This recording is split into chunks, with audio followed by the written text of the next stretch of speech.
Hello everyone, welcome to Big Data Thoughts. Today's topic is very interesting. It's about searching on unstructured data under 30 minutes.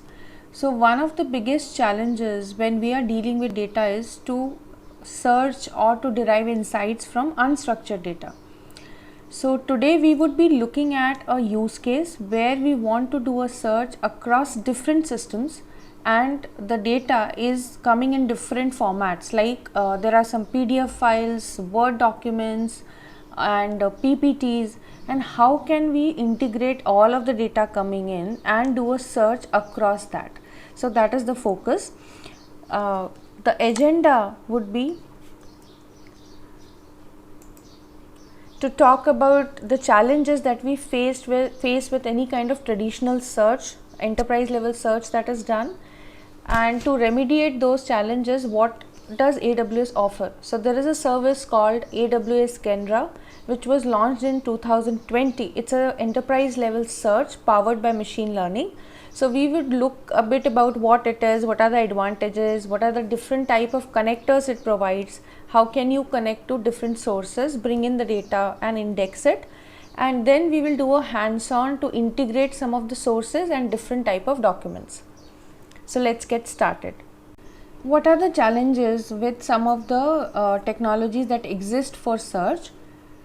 So one of the challenges is that there can be multiple data silos. In an organization, you may have data, whether it is structured or unstructured, across multiple systems. How do we integrate all of those multiple disparate systems data into one place and then do a search? So data silos is one problem. Another problem is doing a search on unstructured data. How do you do search on unstructured data? Because that is even more complex than doing a search on a structured data, where you know the structure or the columns, the way the data is organized. That is one of the other challenges. Then most of the technologies that are there today for search are doing a keyword based search. There is no provision to do, or limited provision to do, natural language queries, where you can really write some query that comes to your mind in English and it gives you an answer, or it searches across a plethora of documents. One of the services that Amazon has launched in 2020 called AWS Kendra, that is a solution to this problem, where we want to integrate data from multiple sources and run a natural language based search using on unstructured data. So let's talk about a little about what AWS Kendra is. So it's an intelligence enterprise level search and it is powered by machine learning. You can ask questions in natural language in addition to the keywords to get to the answer. So keyword search is always as a base, it is there, but you also have natural language questions that you can ask. Kendra can give you exact answers from a document, or it can actually, you can also go and add FAQs. So when we do the hands-on, we will see that it can span documents of different types, as well as you can go and add some FAQs which will also come up when somebody asks a question. There are features like where it provides you answers and you can give a thumbs up or thumbs down, and eventually the machine learning algorithm that is running behind Kendra keeps learning and improvising the search. It is also pre-trained for 14 major domains like pharma, BFS, etc., because it's very important for the search to have a context. It cannot be just a text-based search. So that's why Kendra comes with pre-trained knowledge of 14 domains. Now, another advantage of using Kendra is that there are a number of connectors that are already there and that is increasing. So you can put your data in any of the RDS, whether it is Aurora, MySQL, or Postgres, etc. You can put data there. You can have it in S3. It can be in Confluence, it's cloud or Confluence on-prem. It can be Microsoft OneDrive, SharePoint, Salesforce, G Drive, or ServiceNow. Any of these, mostly these are the ones that are used by organizations across industries to store their documents. Now all of these are supported by Kendra, so you can have an integrated view across all of these and then do a search. So moving on to the use case, we'll focus on the use case and hands-on in detail. So what is the use case? The use case that I'm going to show today is that we have data, assume we have data in multiple sources, G Drive, RDS and S3. It's all unstructured and in various formats. So I have taken data in multiple forms coming in, and then we would form a Kendra search. We will do a Kendra search on these using natural language queries. This is the AWS console. Let's go to Amazon Kendra. You can search it at top or just go from here. The first step in Kendra is to create an index, and I have already created an index, and you can see there are total 2919 documents under that index. If we go to this index, the next step would be to add data sources. Now data sources, we spoke about multiple connectors. We can have number of data sources created under one index.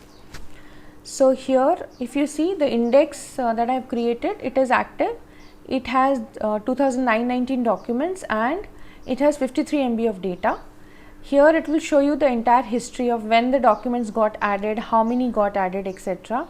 It also shows you how many queries were done per second. Now to create an index, it's a simple process. What we need to do is go to indexes and do a create index. You give a name, description and IAM role. It is recommended to have a new role created when you create a new index, and tags are optional. Okay, that is how you go and create an index. You can give user access, and then you can give a detail of how many times you want to run that index. Now in interest of time, let us look at the index that I have already created. Okay, you will see this index has all the details. I have not selected any tags, and I have selected a developer edition. So indexes come in two flavors, developer and enterprise. For our purposes, depends, if we are doing it for an organization, we will select the enterprise version, but for a POC, a developer version is sufficient. It gives you 4000 queries in a day and 3 GB of data you can index. So I have selected the developer edition. On user access, I have not selected any token based user access. It's a simple index. Now the next step is to add data sources. So when you go to add data source, you have all of these options. Either you select a sample AWS documentation that they give you. So these are some documents that they have already put in an S3 bucket. You can just use that to experiment and choose this one. It will automatically create the index and all of that for you. Or you can go and create multiple types of connectors are here. You can select any one of them.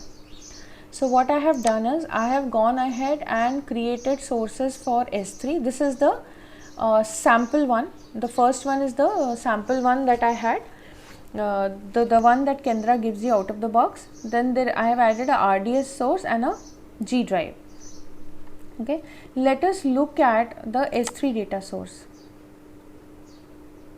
Okay, if you see, it shows that I have added a number of documents under this S3. So let us go and look at the bucket that this S3 data source points to, and that way we can look at the documents that are there. So when I create a S3 data source, this is the bucket that is there. What I have done is I have put in some information from the internet about COVID, but if you observe, the documents are of different type. I have taken a Word document, a PDF and a PPT.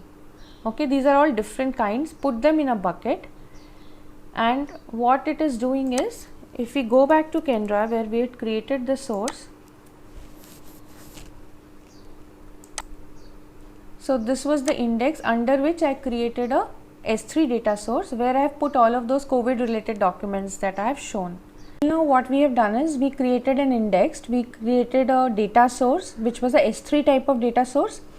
While creating the data source, we had to create a bucket. We have put different types of documents in that bucket, and once the documents have been put, the data source have been created, we just clicked on sync now. By selecting that data source, if you select on sync now, it will go and read any incremental changes documents that have come in. So after doing all of this, one more step can be of adding FAQs. Now this is an optional step. If we add this, when we search, do some natural language search on our data, it will show up the FAQ as well along with the other answers that it finds in the documents. So I have created a something called COVID FAQ. How do you create a FAQ? Is nothing, you just create a CSV file which should have 3 columns. The first is the question, the second is the answer, and third is a link to that answer, which is optional, some website link. Now this is also kept in the bucket that I created for the data source, and I just uploaded it. So if I have to, let's say, create a new FAQ, I would simply go here, give a name to the FAQ. Here I would say whether it is a JSON file, a custom CSV, or a basic. So I selected a basic CSV file. It tells you that you need to put these 2 columns compulsorily. This is optional, and you just go and upload from an S3 bucket. You put your CSV in an S3 bucket and upload it here and create it. Give a IAM role. Again, a new IAM role is recommended, and you create the FAQ. So it's a simple step. Now I have already created a FAQ, which is this COVID FAQ. Now we are all set. Let us go and do a search. So this is the search console. Now we can type in any English query that we want, and it will go and parse all the documents that we have put in our S3 data source. We can add many more data sources like G Drive, SharePoint, etc. So then, since the index is the same under which we create all those multiple data sources, when we fire a query here, it will go and span across those different systems and the documents that are there and give you the result back. So let's say I put a question called what is COVID? Okay. So what it does is it gives you results from all the different documents as well as if it is there in the FAQ. So if you see this was picked up from the presentation, this was picked up again from the presentation, and this has been picked up from the PDF. So it goes and spans across documents, and it also shows you the FAQ. So I had specifically added this question in the FAQ, so it will show that FAQ. Okay. Now there are certain other things that come up which are irrelevant, but they are matching some or the other thing in that question. So what we can do is we can go and give a thumbs down to all of these, but a thumbs up to these relevant ones. So internally the machine learning algorithm will keep learning and making our search better. Now let us do one more query. What are the symptoms?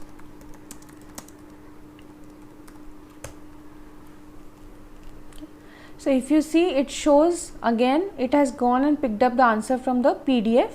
Okay. Also it shows me both the FAQs. Since I had added 2 questions, common symptoms and less common, it shows both.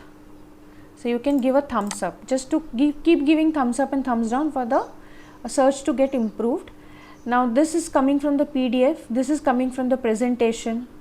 Okay. So like that, it is going and spanning across all the documents.